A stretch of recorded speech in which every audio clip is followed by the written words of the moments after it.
क्यों डरता है अंधकार से सुबह का इंतजार कर। क्यों डरता है अंधकार से सुबह का इंतजार कर। हौसला रख तू एक बार और बार कर। नमस्कार, मैं किशन कुमार फंडामेंटल लीडर्स में आपका स्वागत करता हूं। आज है सस्टेनेबल एग्रीकल्चर और ऑर्गेनिक फार्मिंग से संबंधित दो टर्म्स जो हमेशा कॉम्पिटिटिव एग्जाम से पूछे जाते हैं। तो शुरू करने से पहले चैनल को सब्सक्राइब करें और ज़्यादा से ज़्यादा इसको शेयर करें। पहला क्या है?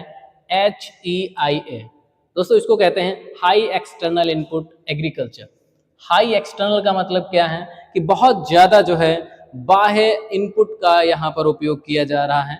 ठीक है, तो इसका फुल फॉर्म बहुत ज़्यादा पूछा जाता है, high external input agriculture. Use on, यहाँ क्या यूज करते हैं? External input such as synthetic fertilizers, pesticide and fossil fuels. यहाँ पर हम कृत्रिम फर्टिलाइजर्स, पेस्टिसाइड्स और फॉसिल फ्यूल्स का उपयोग करते हैं। ठीक है, इसका फोकस क्या रहता है? फोकस रहता है maximize yield on profit short time. बहुत ज़्यादा से ज़्यादा उपज हो और कम से कम समय में हमें ज़्यादा प्रॉफिट प्राप्त हो, इसका उद्देश्य रहता है। लीड टू, ये किसको बढ़ाता है? लैंड सॉइल डिग्रेडेशन, जो है मृदा निम्नीकरण को बढ़ाता है, साथ ही साथ वाटर पोल्यूशन को बढ़ाता है। और क्या करता है? लॉस ऑफ बायोडाइवर्सिटी, जो हमारा बायोडाइवर्सिटी है, जैव विविधता, उसको भी कम करता है। साथ ही साथ क्लाइमेट चेंज को बढ़ाता है। कैसे बढ़ाता है अभी बताएंगे। एडवांटेज क्या होते हैं दोस्तों? एडवांटेज इसका क्या है? हाई यील्ड होता है, क्योंकि हमारे पास पॉपुलेशन बढ़ रही है और उस पॉपुलेशन को जो रिक्वायरमेंट है फूड की, उसको पूरा करने के लिए हमें इसका उपयोग करना पड़ता है, तो हाई यील्ड प्राप्त होती है। दूसरा क्या है? Increase food production. भाई कम समय में क्या होता है, हम बहुत ज्यादा सिंथेटिक फर्टिलाइजर, पेस्टिसाइड का उपयोग करते हैं, जिससे हमारा प्रोडक्शन पर यूनिट एरिया में बढ़ जाता है। अगला क्या है? लेबर रिक्वायरमेंट कम होती है। तो दोस्तों लेबर रिक्वायरमेंट कम क्यों होती है? क्योंकि हम इसमें एक्सटर्नल इनपुट का उपयोग करते हैं, जो मशीनें हैं उनका उपयोग करते हैं, चाहे हार्वेस्टिंग के लिए है, चाहे हम जो है अपना सोइंग के लिए मशीनों का उपयोग करते हैं, तो लेबर की आवश्यकता इसमें कम होती है। साथ ही साथ लोअर फूड प्राइस, जब मशीनों का उपयोग कम करेंगे, जो हमारी कॉस्ट ऑफ प्रोडक्शन होगी वो हमारी कम होगी, मैक्स जो प्रॉफिट होगा हमारा ज्यादा होगा, तो हमारा प्राइस जो होगा फूड का वो कम होगा। अगला पॉइंट क्या है? Increase income and profit. देखिए लेबर कॉस्ट कम होती है और उत्पादन हमारा ज्यादा होता है, तो हमारी इनकम क्या होती है? बढ़ जाती है। पर कैपिटा जो प्रॉफिट होता है वो ज्यादा हो जाता है। इसमें कुछ डिसएडवांटेज भी होते हैं। नंबर एक क्या है?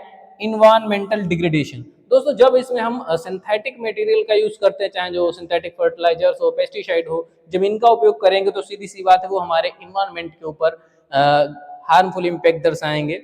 ठीक है, तो जो इन्वायरमेंटल होगा हमारा डिग्रेड होगा, गैसेस का इम्बैलेंस हो जाएगा, गैसेस इम्बैलेंस होगा, साथ ही साथ न्यूट्रिएंट लीच करेंगे, वो वाटर पोल्यूशन करेंगे। और फिर क्या होगा? सॉइल डिग्रेडेशन, मृदा की जो उर्वरता है वो धीरे धीरे नष्ट होगा, क्योंकि ऑर्गेनिक का उपयोग करते नहीं है हम, तो मृदा उर्वरता भी कम होती है।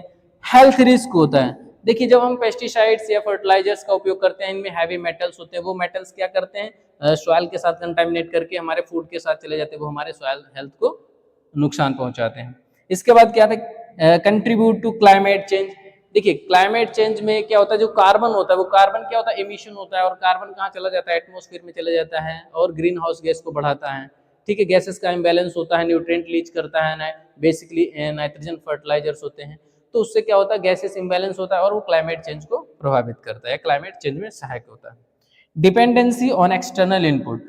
भाई जब हम एक्सटर्नल इनपुट कर रहे हैं तो ज्यादातर हमारा जो डिपेंडेंसी होती है, जो निर्भरता होती है, हमारी बाह्य इनपुट के ऊपर हो जाती है। ठीक है, तो अगली बात आती है हमारी LEA, लो एक्सटर्नल इनपुट एग्रीकल्चर। लो एक्सटर्नल इनपुट एग्रीकल्चर, इसमें हमें ध्यान दिया जाता है कि जो बाह्य इनपुट है उन्हें हम कम से कम प्रयोग करते हैं। ठीक है, जो बाह्य इनपुट है, चाहे सिंथेटिक फर्टिलाइजर्स हो, पेस्टिसाइड हो, उनका हमें बहुत ही कम उपयोग किया जाता है यहाँ पे। ठीक है, low amount of synthetic fertilizers, pesticide and fossil fuels. ठीक है, जो फॉसिल फ्यूल्स हैं हमारे, जैसे कोयला है, पेट्रोलियम गैस, ये हमारे फॉसिल फ्यूल्स हैं। और जो भी हमारे पेस्टिसाइड फर्टिलाइजर्स होते हैं, इनको बनाने के लिए हम फॉसिल फ्यूल्स का उपयोग करते हैं। ये लिमिटेड सोर्सेस होते हैं।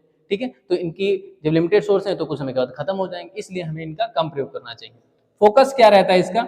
Local resources and knowledge. जो हमारा स्थानीय रिसोर्सेज, चाहे जो हमारा स्थानीय इम्प्लीमेंट्स हो, चाहे लेबर हो, चाहे तकनीकी हो, चाहे वैरायटियां हो, उनका उपयोग करते हैं, उनके ज्ञान का उपयोग करते हैं।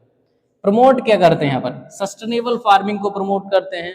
मीन्स ऐसी खेती जो लंबे समय तक हमें रिजल्ट दे। ठीक है, और क्या होता है? Improve soil health.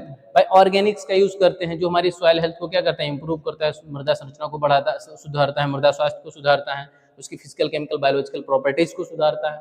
और क्या करता है, कंजर्व नेचुरल रिसोर्सेज, हमारे जो प्राकृतिक संसाधन है, प्राकृतिक स्रोत हैं, उनका संरक्षण करता है, ठीक है। और साथ ही साथ इंक्रीज बायोडाइवर्सिटी, हम यहाँ पर क्या करते हैं भाई, क्रॉप रोटेशन लेते हैं, ठीक है, फसल में बदल बदल कर लेते हैं, एग्रोफोरेस्ट्री कर लेते हैं, तो उसमें क्या होता है कि हमारे बायोडाइवर्सिटी बढ़ जाती है, इंसेक्ट अलग होंगे, दूसरे प्लांट्स अलग होंगे, वीड्स अलग होंगे, तो बायोडाइवर्सिटी बढ़ जाएगी। इसका एडवांटेज क्या होता है दोस्तों, एडवांटेज क्या है, इन्वायरमेंटल सस्टेनेबिलिटी, जब हम नेचुरल रिसोर्सेज का उपयोग करेंगे, लोकल रिसोर्सेज का उपयोग करेंगे, किसी भी सिंथेटिक फर्टिलाइजर पेस्टिसाइड का उपयोग नहीं करेंगे जो इन्वायरमेंट को इफेक्ट करता है, सीधी सी बात क्या होगा, हमारा इन्वायरमेंट सस्टेनेबल होगा। साथ ही साथ यूज ऑफ ऑर्गेनिक्स का जब हम करेंगे, ऑर्गेनिक मेन्योर्स का उपयोग करेंगे, क्रॉप रेजिड्यू का उपयोग करेंगे, तो उससे क्या होगा, हमारी सॉइल क्रॉप रोटेशन का उपयोग करेंगे, रेजिड्यू मैनेजमेंट करेंगे, तो उससे हमारी सॉइल हेल्थ क्या होगी, इंप्रूव होगी, माइक्रोब्स बढ़ेंगे, मिनरलाइजेशन होगा, तो उससे हमारी सॉइल हेल्थ अच्छी होगी। साथ ही साथ क्या, लोअर कार्बन फुटप्रिंट, जब हम सिंथेटिक फर्टिलाइजर्स का उपयोग नहीं करेंगे, कार्बन का एमिशन कम होगा, तो हम कार्बन फुटप्रिंट को कम करने में सहायक होंगे। अगला क्या है, रिड्यूस हेल्थ रिस्क, जब हम ऑर्गेनिक स्रोतों का उपयोग कर रहे हैं, लोकल वैरायटीज का उपयोग कर रहे हैं, तो यहाँ पर जो हेल्थ रिस्क है वो हमारी कम हो जाती है, क्योंकि जितने भी फर्टिलाइजर्स होते हैं हैवी मेटल्स कंटेमिनेट होते हैं, और जब उनका उपयोग करते हैं वो हमारे फूड में आ जाते हैं और हमारे स्वास्थ्य को प्रभावित करते हैं। लास्ट आपका है इंक्रीज बायोडाइवर्सिटी, जब हम क्रॉप रोटेशन अपनाते हैं, नई वेराइटी इंटरक्रॉपिंग करते हैं, तो वहां पर क्या होता है, अलग अलग प्लांट और बैक्टीरियाज और अलग माइक्रो ऑर्गेनिज्म आते हैं जो क्या करते हैं, बायोडाइवर्सिटी को मेंटेन करते हैं। कुछ दोस्तों इसमें डिसएडवांटेज भी होते हैं, सीधी सी बात है, जब हम नेचुरल रिसोर्सेज के ऊपर आएंगे, लोकल रिसोर्सेज के ऊपर आएंगे, तो उससे क्या होगा, हमारी उपज जो है वो कम हो जाएगी, ठीक है, उपज हमारी कम हो जाएगी। दूसरा क्या होगा, हायर लेबर रिक्वायरमेंट, जैसे फसल की बुवाई करनी हो या फसल की कटाई करनी हो, तो हमें लोकल जो स्थानीय लेबर हैं उनकी आवश्यकता पड़ती है, तो लेबर रिक्वायरमेंट इसमें बढ़ जाती है, जिससे हमारी कॉस्ट बढ़ जाती है।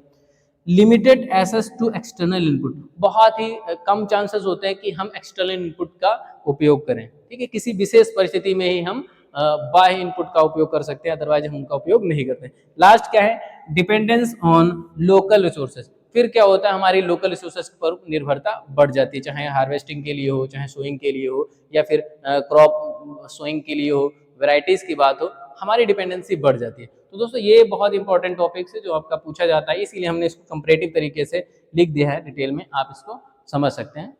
Thank you.